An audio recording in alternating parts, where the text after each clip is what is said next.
Live from WRAL News Headquarters in Raleigh, your number one source for local news. WRAL News, coverage you can count on. It's a cold start out there. Temperatures range from the mid-teens to the mid-20s. I'll show you what it will feel like as you're stepping out the door.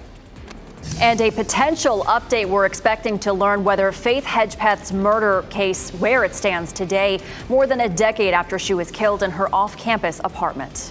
And a ceasefire snag. The airstrike in Gaza City overnight that left at least 72 people dead. Plus the potential for a Chapel Hill native to come home after being kept hostage.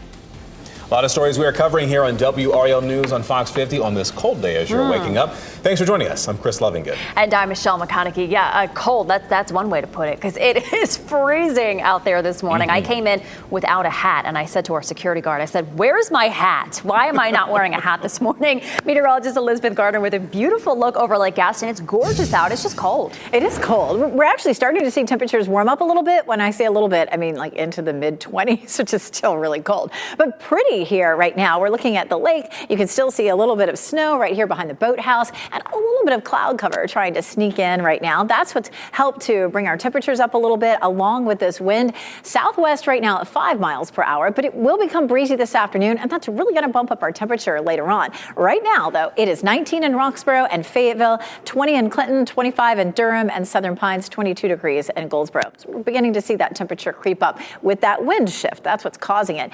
Temperature change from this time yesterday, not as much, anywhere from around 5 to 10 degrees colder. But earlier this morning, it was, 15 to 25 degrees colder. So we are starting to see a little bit of that warm up. All right, our high temperature around 50 this afternoon, and then a lot coming at us for the weekend. Saturday, we'll see temperatures above freezing, but some scattered showers. I'll go over the timeline for that. Late Sunday, there could be some snow near the Virginia line. We'll look at that and talk about any other chances for next week coming up. Ken? Well, Elizabeth, at 8:02 happening now in the WRAL Traffic Center. Congestion definitely building on our major roadways this morning, I-40 eastbound. And as we isolate the Beltline this morning, you can see that northern loop of the Beltline starting just as you get off those I-87 lanes heading over the Capitol Boulevard, Six Forks Road, Wake Forest Road. Also the southern loop of the Beltline this morning. You're looking at maybe a 3 to 5 minute delay in those instances right now. Many of you use I-540 as an alternate route to the Beltline this morning. Here's what you're looking at. You're looking at a 7-minute delay starting from Lewisburg Road all the way to I-40 this morning. So keep that in mind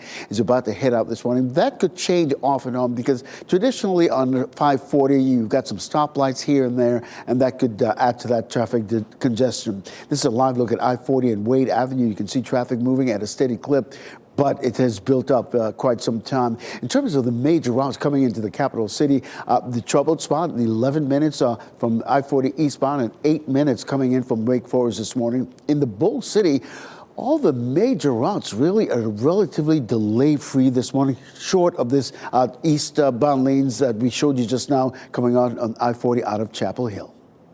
All right, thank you, Ken. Make sure you and your kids bundle up before you head out the door this morning. We have team coverage of the dangerous Arctic blast all morning long on WRAL. Meteorologist Anthony Baglione joins us live at Lake Johnson, a popular spot out there, Anthony. But this is our 10th morning in a row with freezing temperatures. I don't think you're seeing many people out there, are you? Not a ton of people, Michelle. I will say, though, there have been some. In fact, you can see I'm going to step out of the shower right there. Some brave runners out here just enjoying that fresh, crisp air for us to start on Thursday morning. I will say, though, we're looking at them. They are doing what we need to do, bundled up, having the hats, the gloves, just kind of enjoying this, like I said, chilly but crisp start to the morning. Look at how still, though, Lake Johnson is right now. There is zero wind out here, as Elizabeth has been talking about, and so that's really helping us out as far as no wind chill value.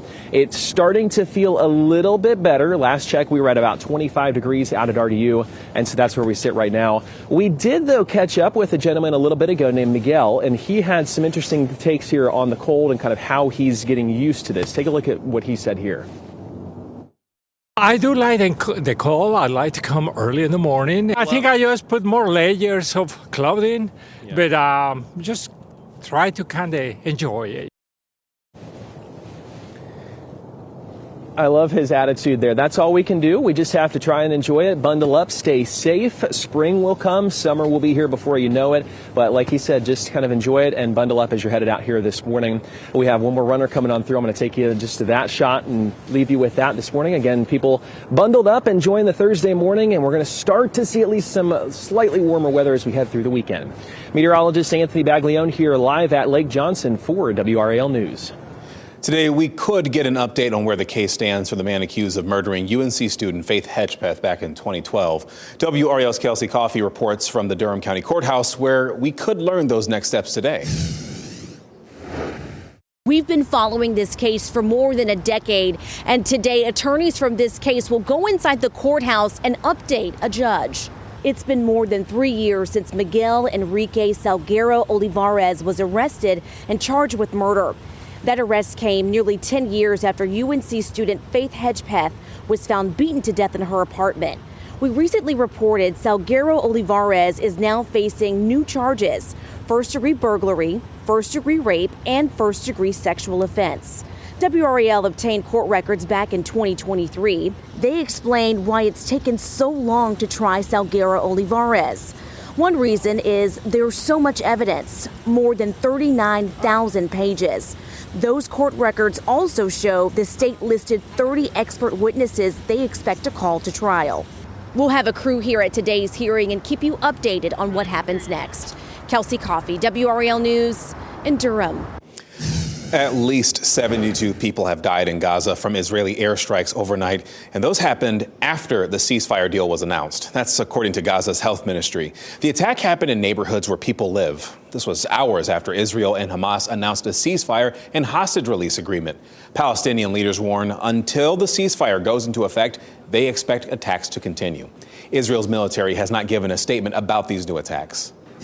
New this morning, Israeli Prime Minister Benjamin Netanyahu's office says his cabinet will not meet to approve the ceasefire deal until Hamas backs down. Palestinians celebrated the ceasefire announcement on the West Bank yesterday.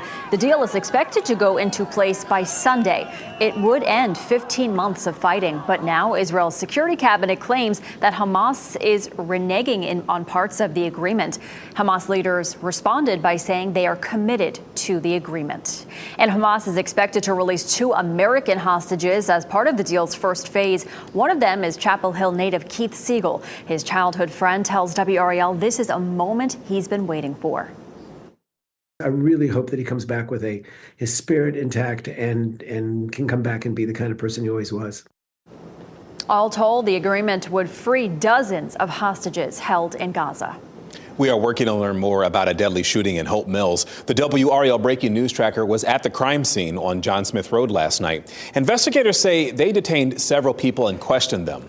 Authorities have not said, though, if any of those people are facing charges, but we are trying to learn more about the person who was killed. The 19-year-old accused of killing 2 people in Hillsborough last month will be in court today. Kenyon Cameron faces 2 counts of first-degree murder. He was arrested yesterday, more than 2 weeks after the bodies of 20-year-old DeAnthony Morgan and 16-year-old Zakara Wardlow were found in a car on December 29th. Morgan's parents say the arrest is a relief. We buried DeAnthony yesterday. So with this news coming today, it is definitely some relief. And WRAL previously reported on Cameron back in 2023 when he was charged with communicating threats of mass violence at Cedar Ridge High School in Hillsborough.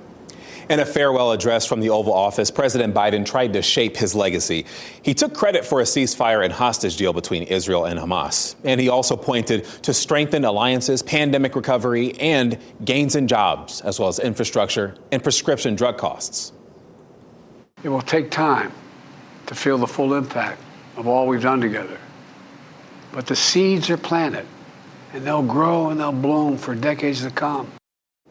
Biden also addressed threats from climate change, the spread of misinformation on social media, and the promise and, well, the concern of artificial intelligence. He urged Americans to keep pushing forward. He will attend Monday's inauguration of President-elect Trump.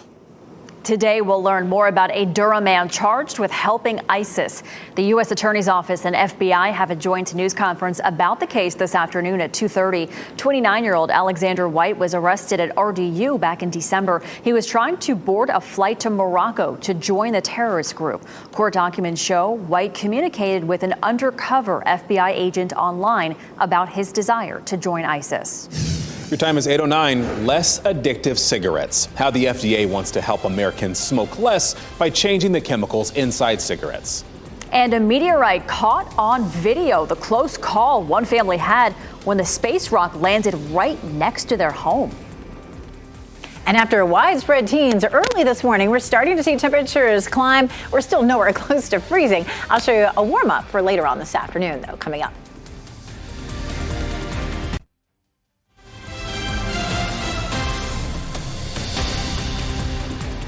Not a whole lot of action going on in Southern Pines right now. We are facing some of the coldest temperatures yet this season. We'll get you prepared to face the Arctic blast. Meteorologist Elizabeth Gardner is here to do just that. Beautiful blue skies. It's just cold out there. It is. It's a little bit warmer now than it was, say, around 5 a.m. 5 a.m. we had widespread teens, and we're creeping into the mid-20s in a few places. I mean, that's still really cold, though, right? Sunshine in Fayetteville and Raleigh, Apex, and Chapel Hill. Chapel Hill's courtesy of Top of the Hill restaurant there. Heading out to school this morning, temperatures, again, likely to be in the low to mid-20s. If your kids haven't headed out yet, it's going to feel a bit different this afternoon. Our wind starts to come out of the south. That's going to push more warm air into the region. So we'll end up with a high around 50 degrees, but it's likely to be a little breezy, some gusts 15 to 20 miles per hour. A cold front will come sweeping in. This is a look at a weak front that'll likely develop into more of a cold front, grabbing up some Gulf moisture and pushing in some rain as we get into the weekend. As that happens, the cold air will retreat to the north, and we're looking at showers on Saturday. Not a lot of heavy rain, looking at maybe a quarter of an inch or so, and then we'll look at that moving out on Sunday. But let's talk a little bit more about Sunday. Here's a look at Saturday at 7 a.m. We'll likely end up with rain moving through during the afternoon, and then watch the cold front slide eastward and start to push some of that rain out. A couple of the models, actually both of them, the American and the European model, want to redevelop a little moisture behind it as that Arctic air starts to filter in. That could bring us a few flurries as this ends up near the Virginia line. How about your plans for the weekend to be outside? Saturday morning's probably okay. We're going to give it a yellow light for caution. There's likely to be some light rain in the afternoon and could be something lingering on Sunday or possibly later Sunday afternoon. This is a look at the potential for some light snow, a few flurries up, say, north of the Triangle area late Sunday night. After that, boy, temperatures really drop well below normal for us for much of next week. Looking at next week, a snow or wintry mix is looking a little less likely. It's not completely off the table, but there's nothing robust out there. But the cold air is certainly Tuesday, 28 for the high, 29 on Wednesday. Coming up, I'm going to show you how many hours in a row we could be at or below freezing, Ken. Well, Elizabeth, happening now in the WRAL Traffic Center, was definitely seeing congestion building on many of our major routes this morning. I-40 eastbound. As we isolate the Beltline this morning, you can see what I'm talking about. The northern loop of the Beltline, starting as you get off those I-87 lanes and onto the I-440 northern loop, as well as the southern loop of the Beltline, starting around the I-40, I-440 split. And take a look at what we're talking about here. This is I-40 and Lake Wheeler Road, bumper-to-bumper traffic, and those westbound lanes moving away from us this morning. So keep that in mind as you're about to head out. I know a lot of you use I-540 as an alternate route, but you're looking at a 7-minute delay if you get on to 540 around Lewisburg Road and take it all the way to I-40 this morning. So that's not necessarily going to make you late this morning, but just keep that in mind as you're about to head out. For our friends in Wake Forest, here's what we're looking at for you this morning. Then if you use US 1 coming down to I-540, again, you're looking at a 7-minute delay. You're getting ready to head out this morning. Tune us in on the radio, 101.5 HD3. You can listen to us anywhere in the Triangle. A fire at a Helene debris collection site in western North Carolina is being investigated as a possible criminal act. Firefighters were called to that site in Weaverville near Asheville. This happened yesterday morning. Authorities say the area was approved for a controlled burn to process debris from Hurricane Helene. However, it hadn't started yet. The fire is contained and it's not threatening the surrounding areas. The North Carolina Forest Service Law Enforcement Division is leading this investigation. Raleigh police are investigating shots that were fired at an apartment complex on Avon Ferry Road. This was the scene when the WRAL breaking news tracker was at the scene last night. We're told police spent several hours collecting evidence. We are working to find out if anyone is hurt. The future of TikTok is still uncertain. The Supreme Court has not ruled on the case challenging its ban. The ban is set to go into effect Sunday unless TikTok cuts ties with its Chinese-based parent company, ByteDance. President-elect Donald Trump is considering an executive order to save it once he takes office. It would suspend the enforcement of the sale or ban of TikTok for at least 60 days. It's unclear, though, when the Supreme Court will rule on the case. A new chair of the House Intelligence Committee is expected to be named today after Ohio Republican Mike Turner was removed from that position. House Speaker Mike Johnson removed Turner from the role only days before President-elect Donald Trump is sworn into office. Johnson denies Trump urged him to remove him. The committee's top Democrat said that he is enormously concerned over the move. Keeping your family safe from the road's biggest dangers. I think about my kids, I think about my loved ones, my parents, anybody that's out on the road. Tonight at 6, WRAL Investigates gets a rare look at the specialized unit protecting us from tractor trailers on the roads. Hear why the work is more important here than almost any other state and how the hefty fines they issue go to help our communities. Happening right now in the WRAL Live Center, I'm Jeff Hogan. Spacewalk 91 sounds like a NASA thing, right? Pretty simple, pretty usual, except if you take a live look right now at what is happening, these are the two stranded astronauts, Sonny Williams and Nick Hague, and they are having a spacewalk right now, making good use of their time stuck up there on the International Space Station right there, venturing outside of the space station right now, completing some upgrades, replacing some hardware, fixing an X-ray telescope there. This will be about a 6.5-hour spacewalk for them. And you see the text there at the bottom. I've been listening to their conversation between each other and back and forth. Mission Control is jumping in to make sure things are going great. These are the two that, took off last June for the space station. Supposed to be there 10 days, and then they're supposed to come back in February and then March. And, well, now it looks like April they'll be back. No risk for them up there right now. They've got fresh food and fresh clothing, and they're having a good old spacewalk right now. Wow, incredible images. All right, thanks, Jeff. Well, in the past week, 15 people in North Carolina have died from the flu. That is the most reported in a single week so far this season. Of the 40 deaths we've seen statewide this season, none have been children. As of Saturday, 576 people are being treated for the flu, 590 for COVID, and about 270 for RSV. These viruses make up 75% of hospital admissions across the state. Hospitalizations went down week over week, but a local doctor says we should still be careful. If you go back to 2019, the peak of RSV and flu were right around January, February. So I would say based on national trends and what we're seeing across North Carolina right now in our emergency departments, I would say to anticipate a peak around February for flu. And if you haven't gotten your seasonal vaccinations yet, it's a good idea to get one. Well, nicotine is a hard substance to quit. It's what health experts say makes cigarettes so addictive. A new bid from the FDA calls for lowering the level of nicotine in cigarettes to help Americans quit. Here's Ted Linder. With the science we know today, it's no shock cigarettes are bad for your health. The vast majority of smokers want to quit. The problem is they are so addicted. But for those who inhale them, the nicotine inside triggers pleasure centers in the brain, making it hard to stop. It is one of the most addictive substances. And with CDC data revealing that cigarette smoking causes about 1 in every 5 deaths in the U.S. every year, the latest proposal from the Food and Drug Administration is hoping to snuff out the habit once and for all, with officials calling for lower nicotine levels inside cigarettes. We're taking a significant step to address this by proposing a rule to reduce nicotine to a minimally or non-addictive level in cigarettes and certain other combusted tobacco products. If you reduce the level of nicotine in cigarettes to minimally addictive levels, you're going to make it far easier for smokers to quit. The FDA says this move would help roughly 13 million current smokers quit within a year. and prevent millions more from ever getting hooked in the first place. By the year 2100, this nicotine product standard could prevent approximately 48 million U.S. youth and young adults from starting smoking. But because the proposal comes in the final stretch of the Biden administration, it will most likely fall on President-elect Trump's team to move the rule forward. There's no word yet on if it's being considered. Still, even if it does gain momentum, policy experts fear big tobacco companies will try and challenge it in court. They will try to use every tactic and every strategy to delay it.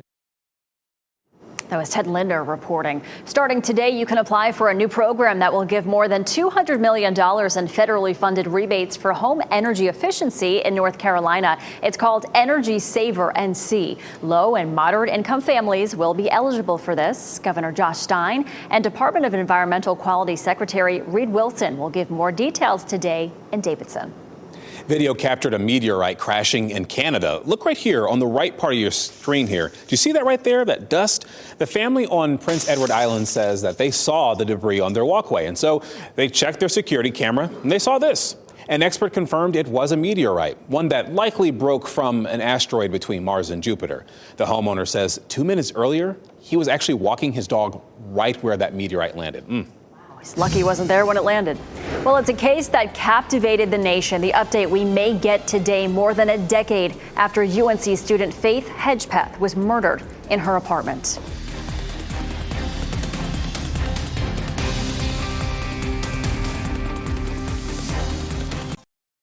As you get into your car, tune to WRAL News Plus on your radio. In Raleigh on 99.3 FM. In Durham, 96.5 FM. And everywhere on 101.5 HD3.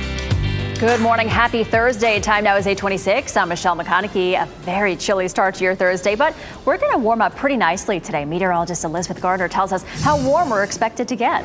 After starting off with temperatures in the teens in some places, we'll climb to around 50 this afternoon, which is pretty close to normal. We take a live look at Apex right now with clear skies. 20 in Tarboro, 20 degrees in Irwin, 24 in Goldsboro, 25 Southern Pines, still holding on to 19 in Fayetteville. But already we started to see our temperatures warming up significantly over what we started with around 5 or 6 o'clock this morning. There's that 50-degree temperature right at 3 o'clock. We'll see a flow coming out of the south that will help to warm us up, and today stays nice and dry. Ken? Happening now in the WRAL Traffic Center. We're going to stay outside, give you a live look at I-40 and Lake Wheeler Road. The westbound lanes moving away from us, bumper to bumper traffic this morning. As we widen out the view and give you a live look at traffic sensors this morning, we are seeing congestion building on I-40 eastbound as well as the northern loop of the Beltline. Coming up at the bottom of the hour, I'll have an update on your morning commute over on Fox 50. Thanks, Ken. Today we could get an update on the Faith Hedgepeth murder case. The case captivated the country and took investigators almost 10 years to make an arrest. UNC student Faith Hedgepeth was found beaten to death in her apartment in 2012. Attorneys from the case will update the judge on where it stands today. And the ceasefire deal between Israel and Hamas is days away from taking effect. Hamas is expected to release 2 American hostages as part of the deal's first phase. One of them is Chapel Hill native Keith Siegel. His childhood friend tells WRAL this is a moment he's been waiting for. Next on Fox 50, we're facing some of the coldest temperatures of the season. WRAL has team coverage this morning.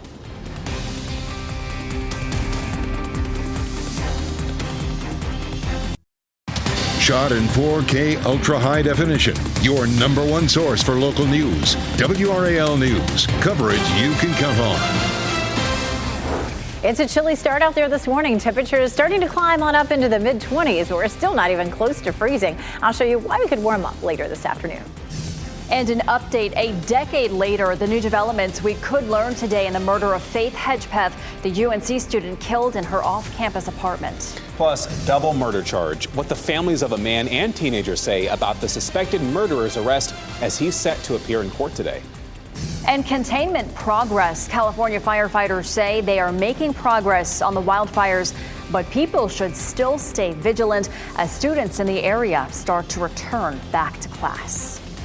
any containment is good news for them out there. So we will talk about that coming up. Thanks for staying with us here on Fox 50. I'm Michelle McConaughey. I'm Chris Lovingood. So don't let the kids leave the house without a coat. Team coverage of the dangerous Arctic blast all morning long on WRAL. We have meteorologist Elizabeth Gardner tracking that for you. We're going to start here in downtown Raleigh on Fayetteville Street. Plenty of people out and about. A little breezy. You can see the flags here moving just a little bit. It's been a very cold start. We started off this morning in Raleigh at 21 degrees, but we've started to see the temperatures creep up a little bit. We're at 25 in the Triangle. The reason for the warm up, our southwest wind now at 5 miles per hour. That'll kick in even stronger this afternoon, up to 15, 20 miles an hour, and continue to usher in the warmer air. Right now it is 19 in Fayetteville, 23 in Goldsboro, 25 in South Hill. So like I said, we are still well below freezing. Our temperatures just a little bit below this where we were this time yesterday, but about 12 degrees colder in Fayetteville, where that cold air has been a little stubborn this morning. We'll climb up to 50 this afternoon under partly cloudy skies, so that's pretty close to normal.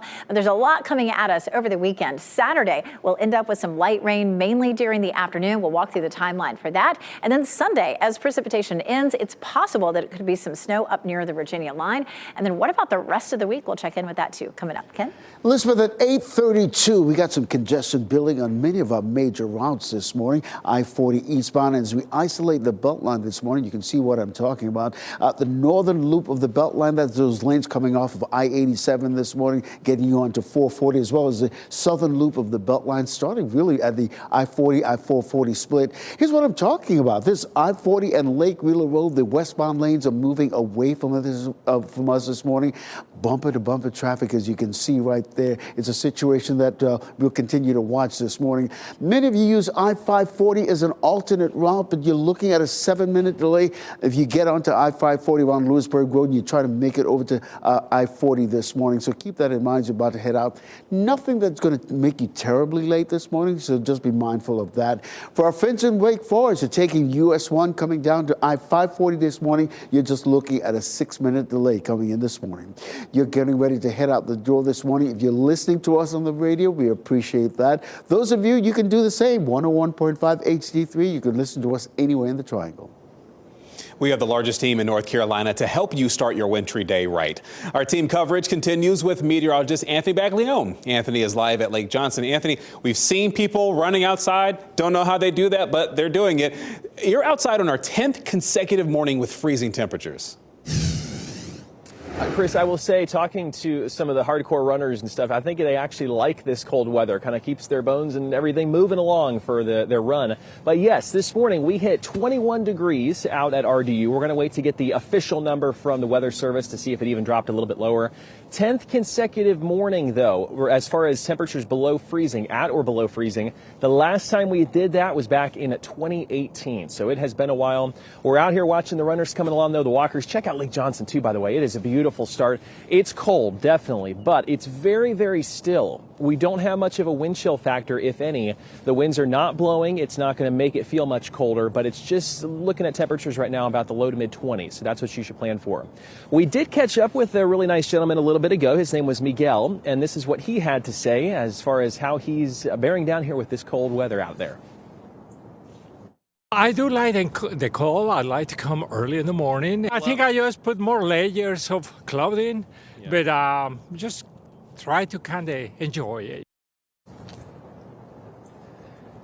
I love his mentality on that. Just try and enjoy it. And I know there are people who don't like the cold. I'm sure there are people who do really enjoy the cold. You got to keep in mind, though, spring is coming. Summer's going to be here before you know it. So at the moment, bundle up, hats, gloves, all the above, maybe your scarf, and we will get through it. And it's just going to be a chilly morning for us before we hit highs in the low 50s this afternoon.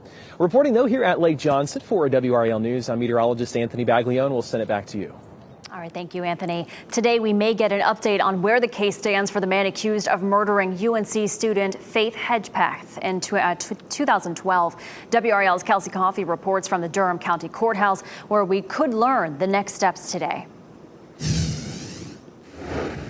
We've been following this case for more than a decade, and today attorneys from this case will go inside the courthouse and update a judge.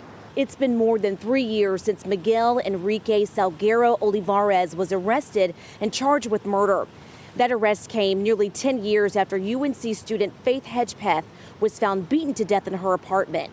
We recently reported Salguero Olivares is now facing new charges: first-degree burglary, first-degree rape, and first-degree sexual offense.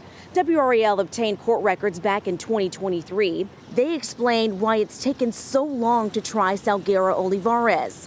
One reason is there's so much evidence, more than 39,000 pages. Those court records also show the state listed 30 expert witnesses they expect to call to trial. We'll have a crew here at today's hearing and keep you updated on what happens next. Kelsey Coffey, WRAL News in Durham. And we are following that breaking news overseas. An Israeli bombardment in Gaza City has killed at least 72 people hours after Israel and Hamas tentatively agreed to a ceasefire. The attacks came in several different residential blocks of Gaza City overnight. Palestinian officials warned that until the ceasefire goes into effect, they expect the attacks to continue. The Israel Defense Forces have not given a statement about these new attacks. Michelle, new this morning, Israeli Prime Minister Benjamin Netanyahu's office says his cabinet will not meet to approve the ceasefire deal, not until Hamas backs down. Palestinians celebrated the ceasefire announcement on the West Bank yesterday. This deal is expected to go in place by Sunday. It would end 15 months of fighting, but now Israel's security cabinet claims Hamas is going back on parts of the agreement. But Hamas leaders say they are committed to this agreement.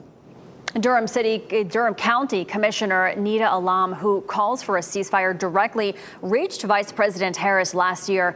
She's speaking out about the ceasefire deal. She says when she introduced her young children to Harris, she implored her to also think of the many children in Gaza who have been orphaned in this conflict. Alam says that she's cautiously optimistic this deal will hold, which includes a surge of humanitarian aid into Gaza. But Alam says one of the biggest challenges will be rebuilding the healthcare systems in Gaza.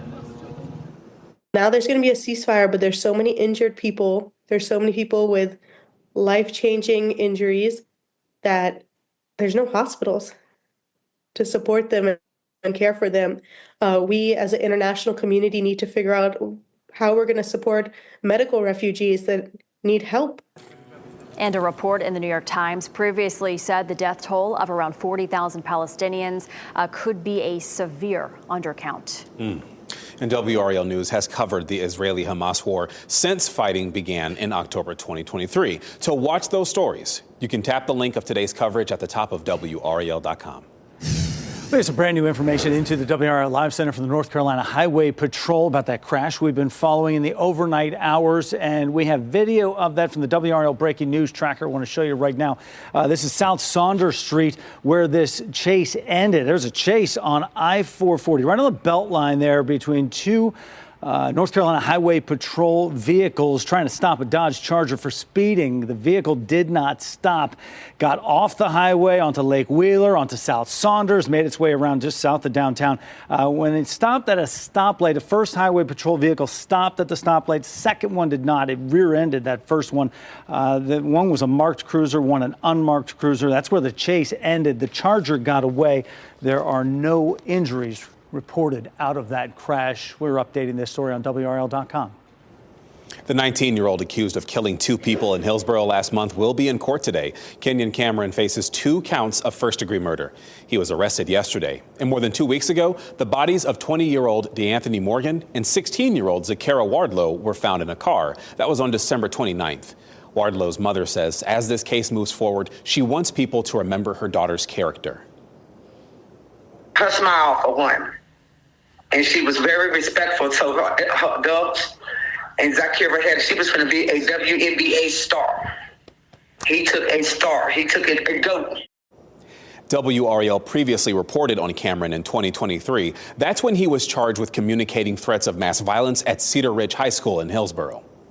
Firefighters in Los Angeles say they're making progress on containing the wildfires, but they say that people should still stay vigilant. The Palisades fire, the largest of 3 major fires burning in Los Angeles County, is still just 21% contained. That's according to CAL FIRE. The Eaton fire, the most destructive fire in Southern California history, is only 45% contained. At least 25 people have died and thousands of structures have been incinerated. Investigators are still trying to figure out how these fires started. The ATF Los Angeles Field Division says they are looking at more than 150 leads. On Saturday, the Houston Texans face the Kansas City Chiefs at 4:30 p.m. on ESPN. Later that day, the Washington Commanders will be in Detroit. They're taking on the Lions, and kickoff for that game is at 8 on Fox 50. On Sunday, the LA Rams will travel to Philadelphia to play the Eagles. That's at 3 o'clock on WRAL. And the last game, the Buffalo Bills will host the Baltimore Ravens. Kickoff is at 6:30 p.m. A DUI before hitting the sky. This morning, what we know about a Southwest Airlines pilot arrested and why TSA suspected he was drinking.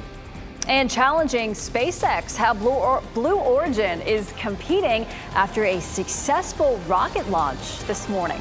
And we do want to give you a look this morning, wow, over at White Lake. See all those birds out there having a good time? It's freezing, though, this morning. They're probably okay. A bit of relief is on the way for us. Meteorologist Elizabeth Gardner tells us when we'll get milder temperatures.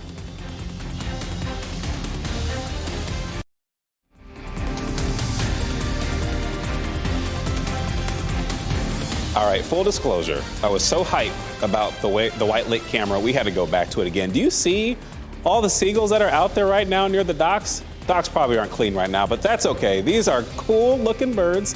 Elizabeth believes there's a gazillion of them. I haven't checked her math just yet. Stick with WRAL all morning long as we track the bitter cold. Elizabeth Gardner's tracking that right now, but I don't see even one seagull behind you right there in Fayetteville. Come on, Chris, I spent a lot of time counting those seagulls. I can't believe you don't trust me. We take a look at Fayetteville this morning. Yep, no seagulls here, but beautiful clear skies. As we take a look downtown, our temperature is in the mid-20s in the Triangle. It's been really chilly down in Fayetteville this morning. Temperatures still there in the upper teens, but we'll have a pretty quick warm up today. By lunchtime, 42. We'll climb up into the low 50s this afternoon. The reason for that is we'll start to see our wind coming out of the south. It's going to help to warm things up. There's that 19 in Fayetteville right now. It's the only spot, at least on this map, where temperatures are still in the teens. We're working our way on up into the mid-20s in most places. Our normal low is 32, but we hit 21 this morning in Raleigh. Tomorrow, a little warmer at 29. And then this is key. Saturday and Sunday, temperatures will be above freezing. And so we are looking at rain coming in. We're going to talk more about that in a few minutes. 50 degrees for today, 49 in Durham, and 52 in Fayetteville. So it will be a milder afternoon. Tomorrow's high at 51 as well. And then 54 Saturday. We'll see some showers later in the day. Could be some lingering showers on Sunday, a high temperature of 46. We take a look at the big picture right now. High pressure sitting back to our west, but we're beginning to see the flow shifting to southerly. That's going to warm things up. Notice a little disturbance there, producing some snow for parts of the mountains, especially up into West Virginia.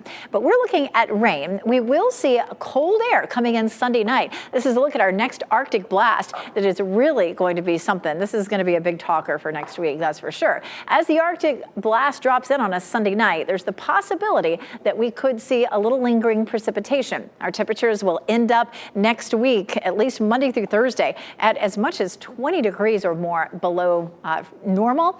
It's possible. One of the models has about 100 hours where we could be at or below freezing Monday through Thursday. So we're looking out for that. Also on Sunday night, as we have a little lingering precipitation, some of that could end as some snow or a little wintry mix. Looking past that, though, Monday through Wednesday, even into Thursday, there's still not much indication that we would see any more wintry precipitation, but of course that's still a long way away. We're watching for it.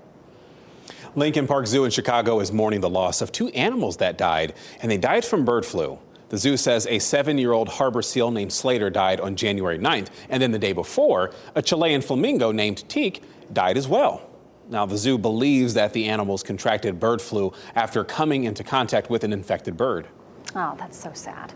Well, in his parting words, President Biden offered a mix of hope for the future and warnings about potential threats. He pointed to the strengths of his presidency, including the ceasefire deal between Israel and Hamas, pandemic recovery, and job gains. And now, as he prepares to hand over power, the president issued a warning. An oligarchy is taking shape in America of extreme wealth, power, and influence that literally threatens our entire democracy. The president wishing the incoming Trump administration success while offering thanks and hopes for the future of the American people.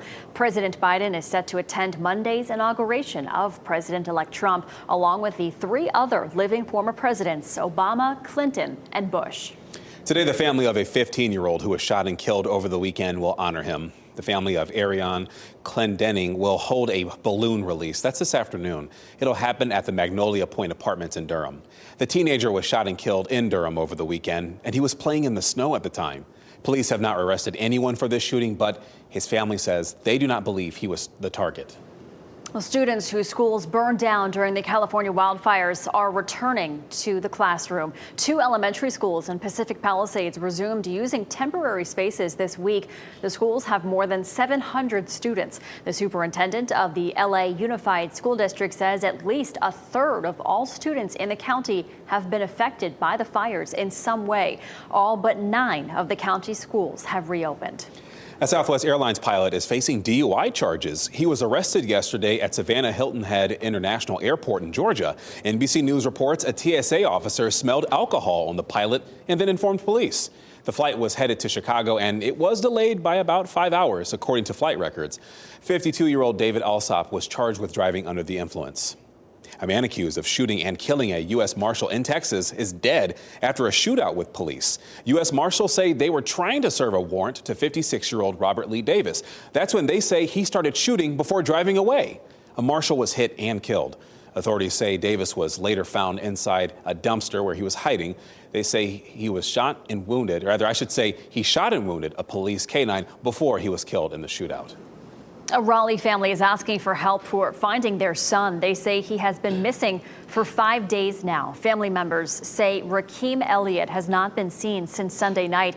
His father told us that Elliott jumped out of his brother's car along Hammett Road when the two got into an argument. Elliott's family and friends have been searching the area, but they have not found any sign of him. He didn't have on a coat, so he might have just jumped in a vehicle with anyone. I'm hoping that's not the circumstances. But he's not out here, so he's got to be somewhere. So if anybody's seen it, please call us. Raleigh police are investigating Elliott's disappearance. We're hearing from the family of an Uber driver from Durham who police say a passenger killed. 57-year-old Emmanuel Beatty was found shot and killed in the back seat of his car. That was on Holly Grove Road, and it happened in Benson on Sunday. His passenger, 18-year-old Travion Brown, is now charged with this murder. Beatty's son says his father and mother were about to celebrate their 30th anniversary. This has just been a terror, now that we have to pivot in planning for something that was celebratory to now something that is devastating. You can see the pain in his eyes. In a statement to WRAL, an Uber spokesperson said, quote, "Our hearts are heavy for Mr. Beatty's family and loved ones as they grapple with this unthinkable loss. We banned the rider's account and are supporting law enforcement with their investigation as they work to bring those responsible to justice." Today, Buncombe County leaders are trying to address budget shortages they are facing after Hurricane Helene. The county, which includes Asheville, is anticipating a revenue shortfall of as much as $20 million. In response, it is putting a hiring freeze on county jobs. It's also adjusting schedules for public libraries. County leaders say they are exploring other funding options, but they emphasize that one-time grants are not a sustainable solution. Candies, baked goods, and even some medicines may look different in coming years. That's because the FDA announced a ban on red dye number 3. Food manufacturers will have 2 years to reformulate their products to remove the dye. It's used in thousands of products, including cereals, ice creams, and gummy vitamins. Red dye number 3 is made from petroleum, and advocacy groups and lawmakers referred to evidence that it may cause cancer and affect children's behavior. Walgreens says its anti-theft measures are actually deterring paying customers and hurting sales. The company reported a loss of $245 million in the first quarter compared to about $39 million for the same time last year. The CEO says looking up items contributed to a decline in purchases instead of theft. The company is working on different solutions. It also plans to close hundreds of stores this year. New this morning, Blue Origin is celebrating a successful launch of a rocket that will help it better compete with SpaceX. Lift off. The rocket called New Glenn took off from Cape Canaveral just after 2 this morning. It carried test technology that could deliver satellites deeper into space on future missions. NASA also intends to use New Glenn rockets to launch orbiters to Mars.